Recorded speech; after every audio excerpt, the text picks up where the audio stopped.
Hey, this is Dave with the Shepherd School. Got the Glock here. We're going to talk a little bit about firearm safety today. Maybe give you a little tip that might improve the way you do things. And as always, don't be trusting some internet guy.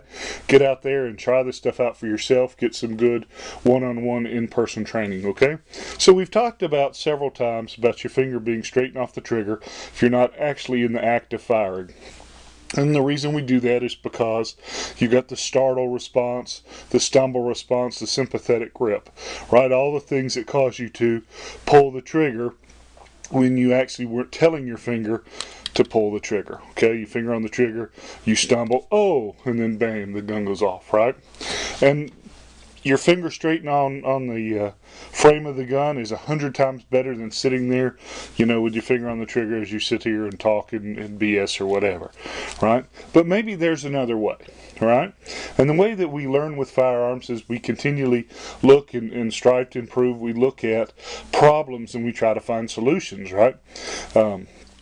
So finger straight off the trigger is great, but if for some reason you did slide, there is a possibility that you impact on that trigger, okay?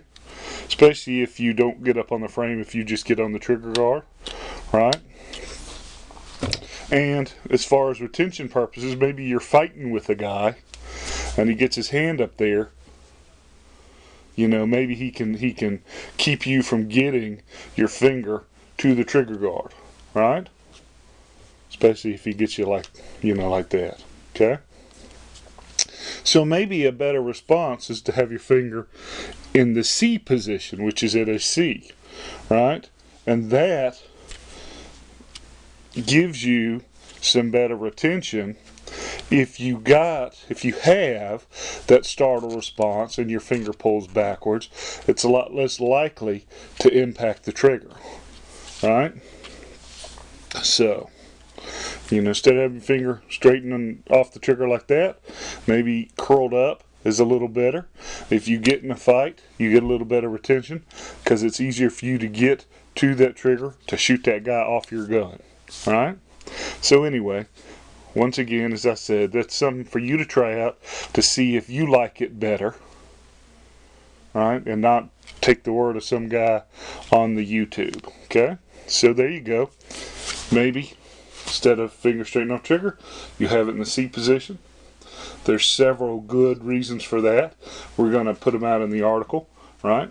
And as always, you should do your own research.